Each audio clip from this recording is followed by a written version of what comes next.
거룩하신 하나님, 고요한 침묵이 감도는 이른 아침, 하나님의 영광스러운 보좌 앞으로 나아갑니다.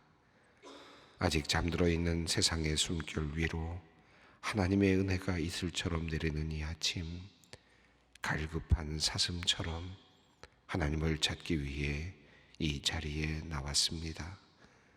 여명의 밝은 빗줄기가 어둠의 장막을 조금씩 걷어내듯 오늘 주님의 은혜가 그리고 주님의 지혜가 우리 마음의 그늘진 곳을 밝혀주셔서 하나님께서 우리에게 주시는 사명과 비전이 다시 선명해지는 귀하고 복된 시간 되게 하여 주시옵소서.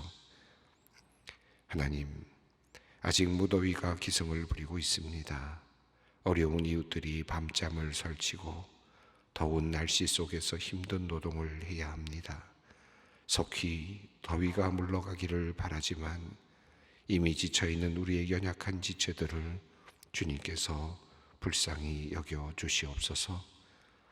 고통받는 이웃들, 노약자와 소외된 이들이 사회적으로 보호를 받을 수 있도록 공공의 질서가 확립되기를 원합니다.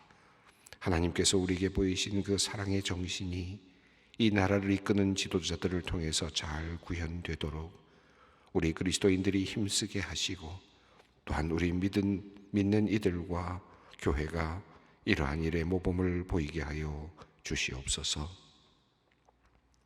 무더운 날씨가 도리어 도움이 되는 이들도 있습니다. 뜨거운 태양볕 아래서 연걸어가는 곡식과 열매들을 바라보며 땀을 흘리는 농부들을 축복하여 주시옵소서.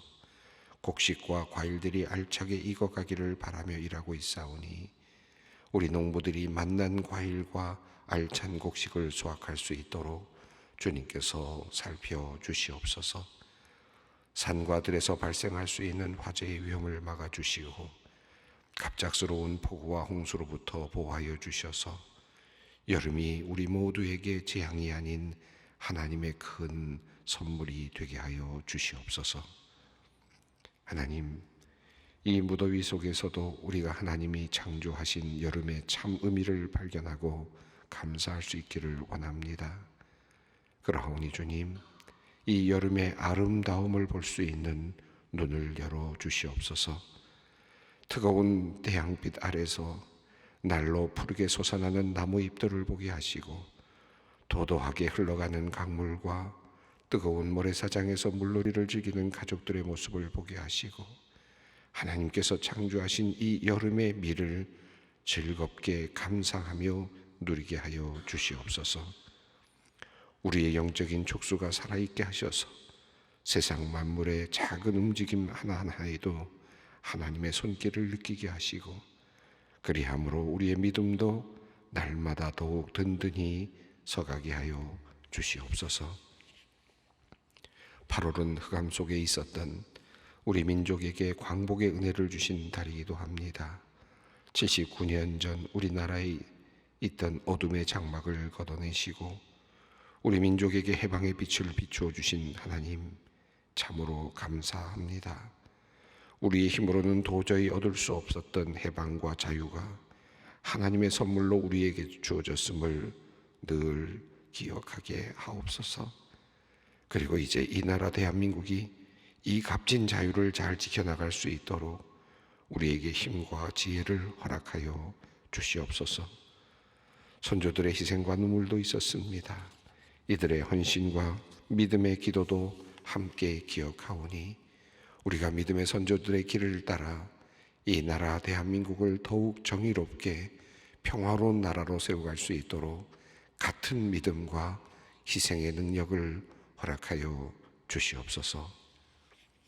해방과 자유를 얻었음에도 이 나라는 여전히 분단의 아픔을 간직하고 있습니다. 이 한반도에 전쟁의 기운이 여전하고 반목과 분쟁이 끊이지 않고 있습니다. 원하오니 이 땅 한반도가 이제 다시는 전쟁의 참혹한 비극을 경험하지 않도록 단단히 지켜주시옵소서.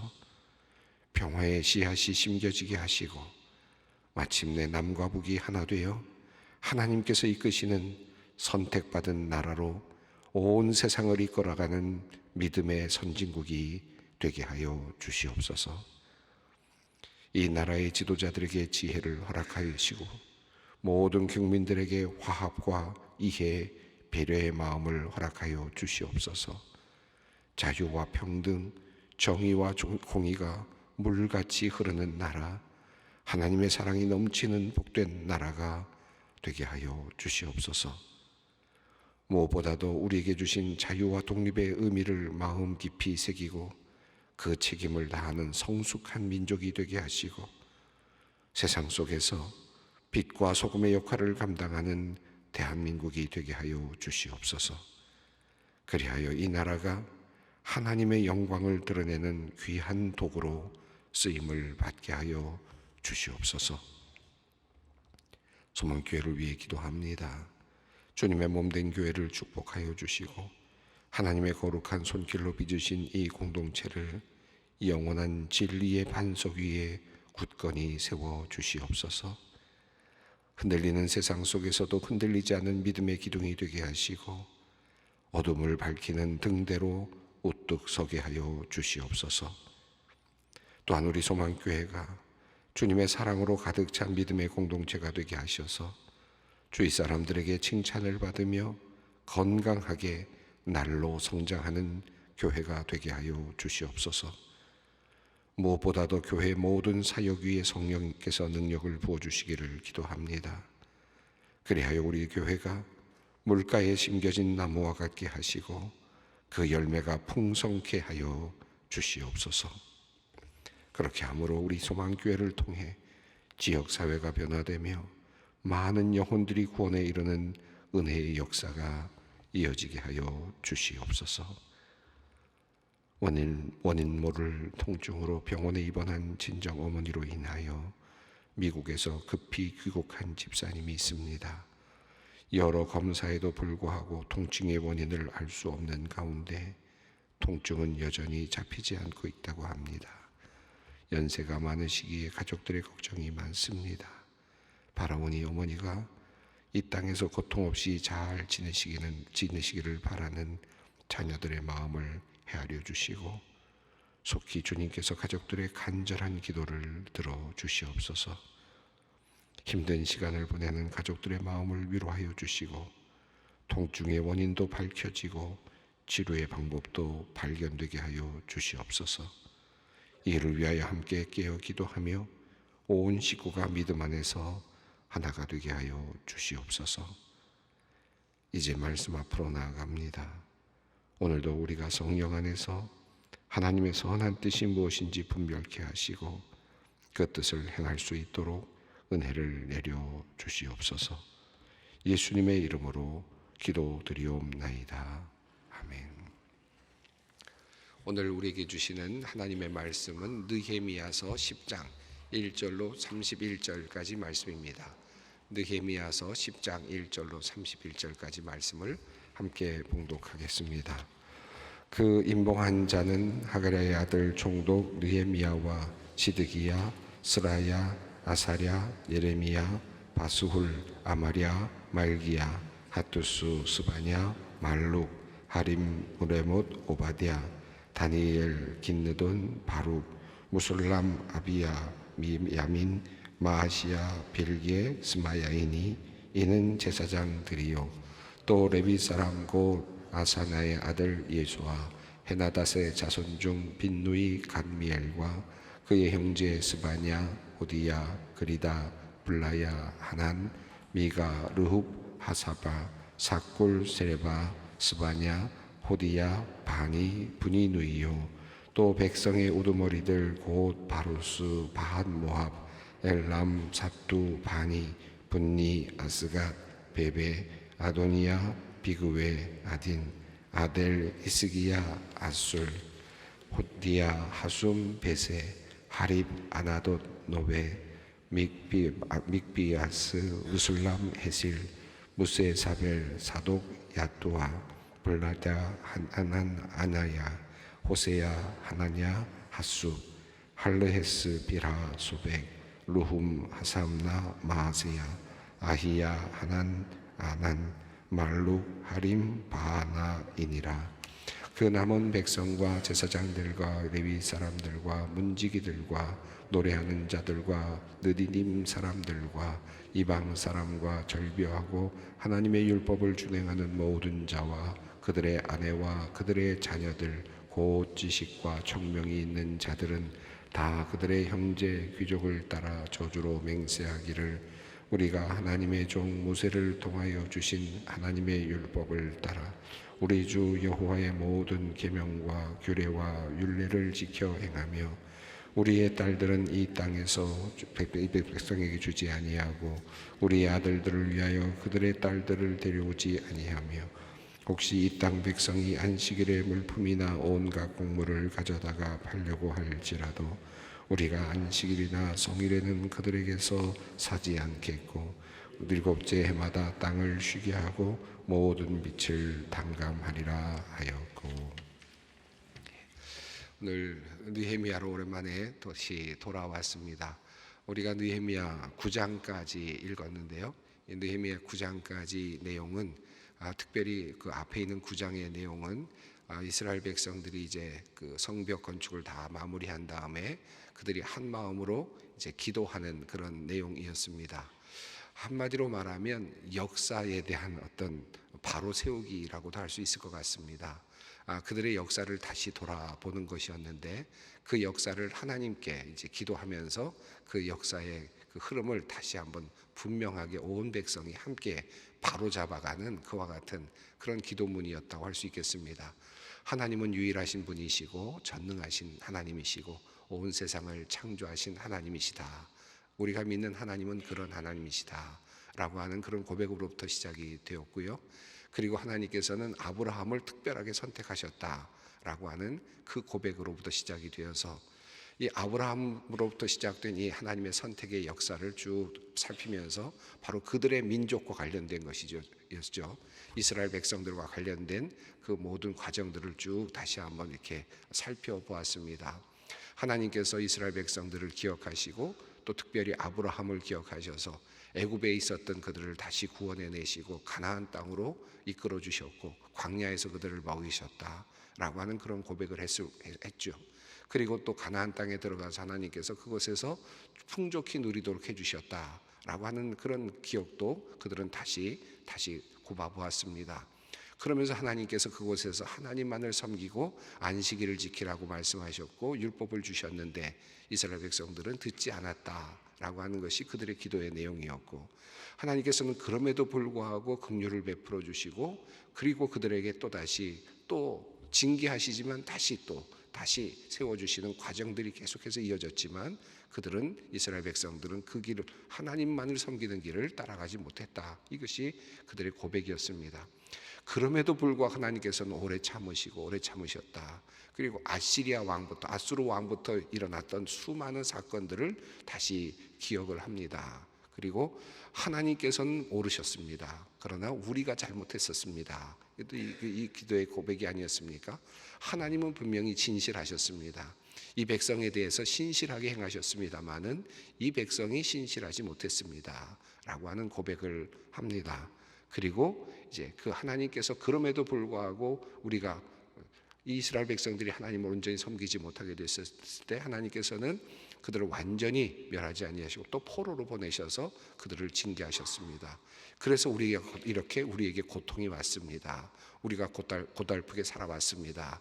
이것이 우리가 경험한 역사입니다 라고 하는 고백을 지금 한 것이죠.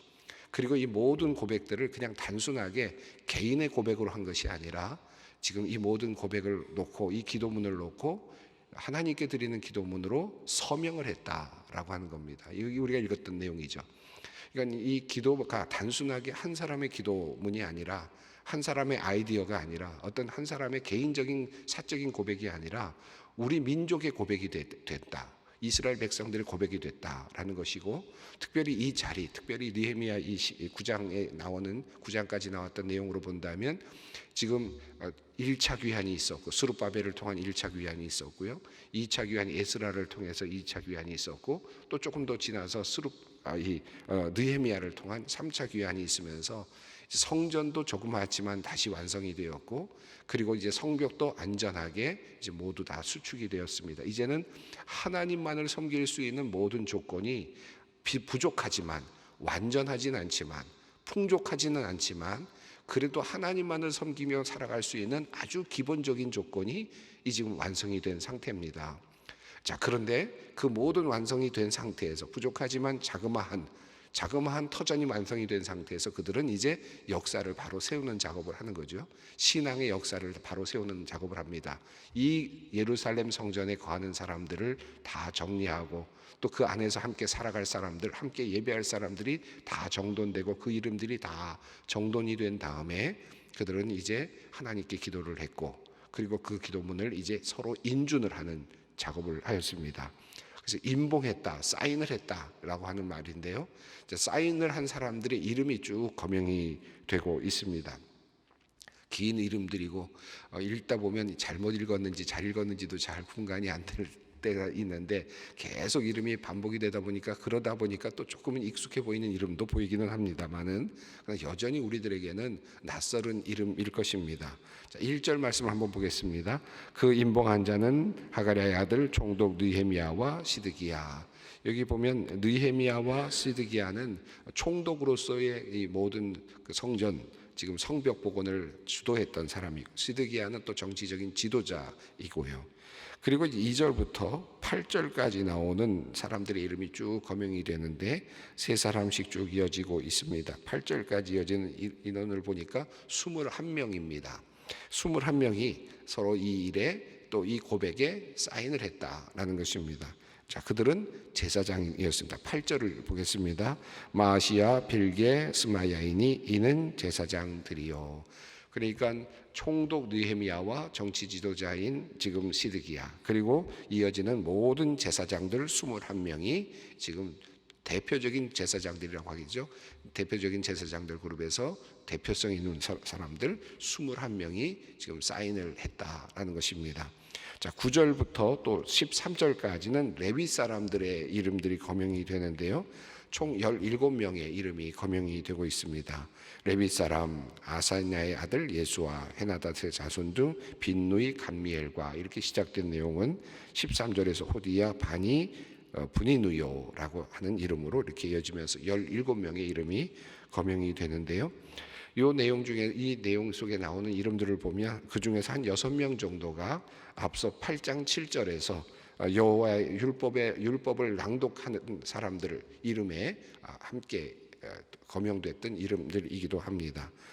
예수아라는 이름, 또 그리다라는 10절에 또 호디야라는 이름, 하난이라는 이름, 그리고 또 12절에 세레바, 13절에 호디야, 바니와 같은 이름들은 8장 7절에서 이스라엘 백성들을 모아놓고 함께 율법서를 낭독하고 있었던 인물들이기도 합니다. 그러니까 레위 사람들 중에서 또 대표적인 인물들이 17명이 거명이 됐고, 이분들이 다 사인을 했다라고 이렇게 적고 있습니다. 또 14절 보면 또 백성의 우두머리들, 이렇게 곧 바루스, 바한모압, 엘람, 사뚜, 바니 이렇게 시작이 되는데요. 14절부터 이어져서 긴 27절까지 내용, 말룩, 하림, 바나인이라라고 하는 이름까지 총 44명의 이름이 거명이 됩니다. 여기는 이제 각 족장들이라고도 볼 수 있을 것 같은데, 백성들의 우두머리 지도자급의 사람들이 여기에 또 서명을 했다라고 이렇게 말을 하고 있습니다. 자, 그리고 그 외에도, 그러니까 여기 좀 우선 지금 정치 지도자들, 그 다음에 제사장들, 레위인들이 서명을 했고, 또 족장들, 백성들의 지도자들이 서명을 했습니다. 그리고 또 28절 한번 읽어보겠습니다. 그 남은 백성과 제사장들과 레위 사람들과 문지기들과 노래하는 자들과 느디님 사람들과 및 이방 사람과 절교하고 하나님의 율법을 준행하는 모든 자와 그들의 아내와 그들의 자녀들 곧 지식과 총명이 있는 자들은, 자, 그러니까 이 서명에 이렇게 공식적으로 서명한 사람들이 지금 그 백성들의 우두머리까지 총 인원수를 세보면 84명 정도가 될 것 같은데 84명이 대표성을 가지고 서명을 했고, 그리고 남은 백성들도 그 모든 것에 동의를 했다라는 것입니다. 모든 백성들, 또 사인을 하지 않은 제사장들도 있었을 것이고, 사인을 하지 않았다는 말은 내가 하기 싫어서 안 했다기보다는 대표적인 그런 대표성이 좀 부족하니까 또 그 대표성이 있는 사람들이 사인을 했다라는 의미겠죠. 나머지 사람들도 같은 의미로 다 동의를 했다라고 볼 수 있겠습니다. 제사장들, 남겨진 레위인들, 심지어 문지기들, 또 노래하는 사람들, 느디님 사람들은 이방 민족 중에서 늘 우리가 읽으면서 늘 참 신기하다라고 느끼는 사람 중에 한 사람이 느디님 사람들 아닙니까? 이방 민족으로서 잡혀와서 이스라엘 백성과 함께하면서 성전에서 성전 일을 돌보는 일을 했는데, 그들에게 믿음이 들어가서 이제는 이방인이 아니고 더 이상 이제는 성전에서 함께 하나님을 섬기는 백성이 되었고, 끝까지 포로로 잡혀갔다가 또 돌아올 때도 같이 돌아오는, 이제는 운명 공동체가 되어 있는, 신앙에 함께하는 공동체가 되어 있는 느디님 사람들, 또 이방 사람들과 절교하고 하나님의 율법을 준행하는 모든 자라고 되어 있는데, 여기서는 이방 사람들과 한다는 말은 이스라엘 백성들일 수도 있지만 다른 또 이방인들일 수도 있겠습니다. 원래 출발점은 이방인들이었음에도 불구하고 하나님의 백성이 되어 있는 모든 사람들, 자, 그들의 아내, 그들의 자녀들, 이 모든 사람들을 가리켜서 지식과 총명이 있는 자들이라고 이렇게 표현을 했습니다. 지식과 총명이 있는 자들, 어떤 세상적인 지식이 아니라 하나님에 대한 지식이 있는 사람들, 그리고 진정한 지혜, 진정한 세상에 하나님, 이 세상의 가장 기본적인 기초적인 진리를 알고 있는 총명한 자들이라고 이렇게 표현을 했습니다. 자, 84명의 사인을 한 사람들과 더불어서 이 모든 사람들이 이제 함께 결의를 한 겁니다. 이 앞에 나와 있는 이 결의는 앞서 서명한 내용들, 그러니까 9장까지 이어지는 9장에 나오는 기도문이 전체적인 내용이라고 할 수 있겠죠. 이들이 이렇게 사인을 모두가 다 함께 했다는 의미는 저는 이렇게 생각이 듭니다. 함께 공유하는 그들의 역사관이 생겨났다라는 겁니다. 이게 굉장히 중요하다고 생각이 듭니다. 그래서 여기에 그냥 사인을 했다.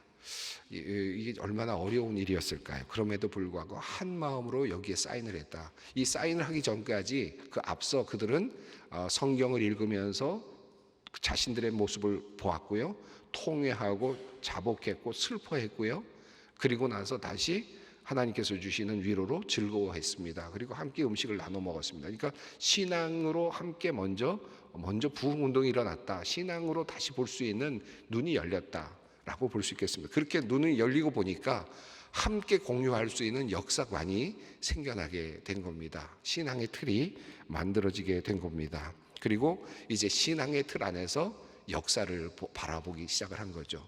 그리고 그것을 함께 공유하기로 서로 사인을 했다라고 하는 겁니다.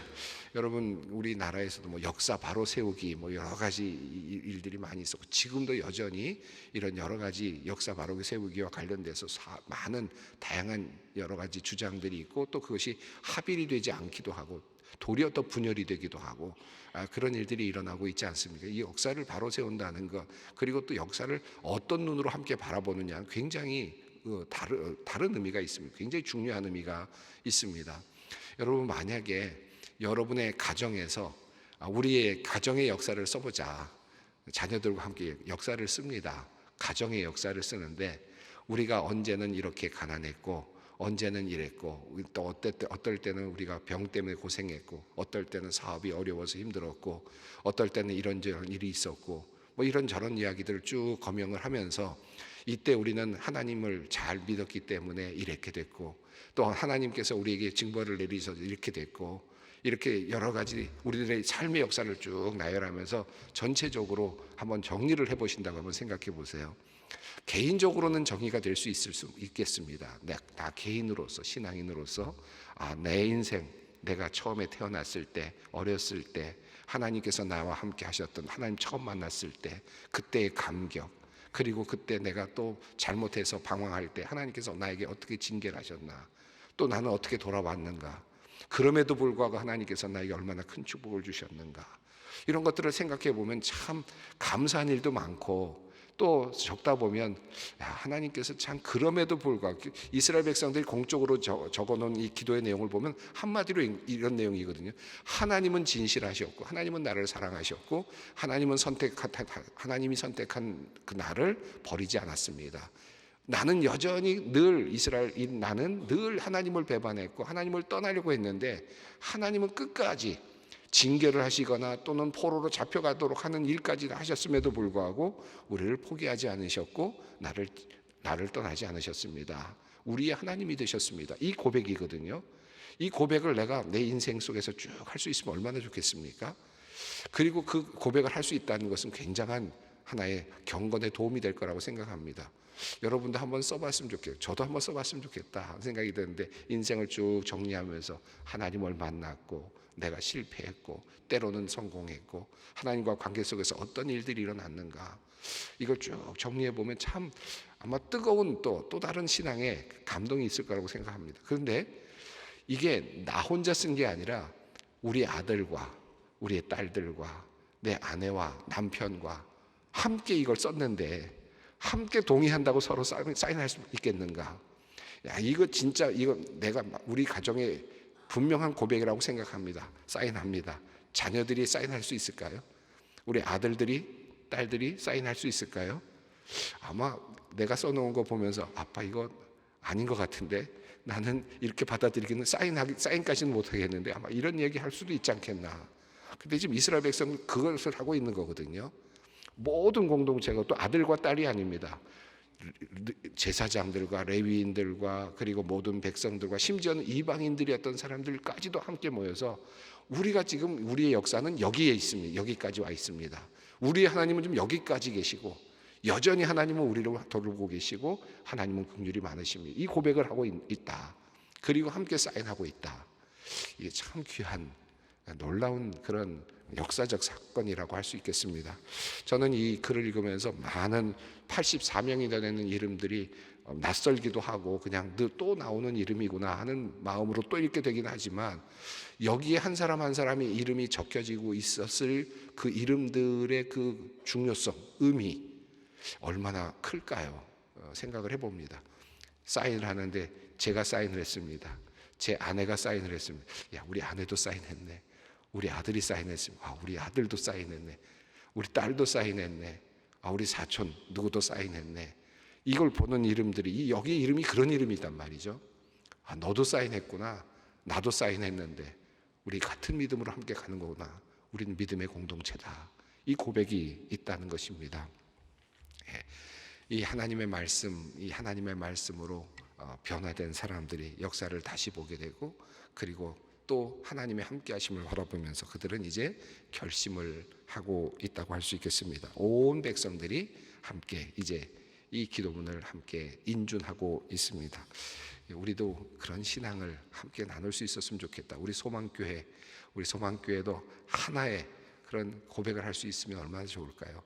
또 우리 가정도 하나의 고백을 함께 드릴 수 있었으면 얼마나 좋을까 하는 생각이 듭니다. 우리 민족이 이런 같은 고백을 드릴 수 있으면 얼마나 좋을까 하는 생각이 듭니다. 광복절을 지나면서 광복이 어디서부터 왔는가, 어떻게 해서 우리가 광복되었고 이 땅의 자유와 그리고 이 평화, 이 아름다운 나라가 만들어지게 되었는가. 우리 믿는 사람들은 한 고백을 하지 않습니까? 이것은 하나님의 은혜였다. 하나님의 선물이었다. 무조건적인 하나님의 은혜였다. 새벽마다 아침마다 그 고을마다 하나님께 간절히 기도했던 그 기도가 응답되고 하나님께서 우리에게 주신 긍휼의 은혜였다. 이것이 우리의 고백 아닐까요? 우리 믿는 사람들은 적어도 그 고백을 하면서 이 역사를 바라볼 수 있어야 되지 않을까 하는 그런 생각을 또 하게 됩니다. 오늘 이 아침 이스라엘 백성들이 함께 사인했던 이 고백, 우리에게 그 사인할 만한 신앙의 고백, 이 대한민국의 역사, 우리 가정의 역사는 무엇일까? 한번 깊이 생각해보는 오늘이 되기를 바라고, 기도의 자리에서 하나님과 대화할 수 있는 귀한 주제가 되기를 바랍니다. 함께 기도하겠습니다.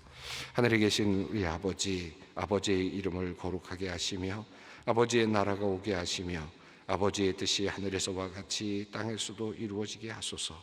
오늘 우리에게 일용할 양식을 주시고 우리가 우리에게 잘못한 사람을 용서하여 준 것 같이 우리 죄를 용서하여 주시고 우리를 시험에 빠지지 않게 하시고 악에서 구하소서.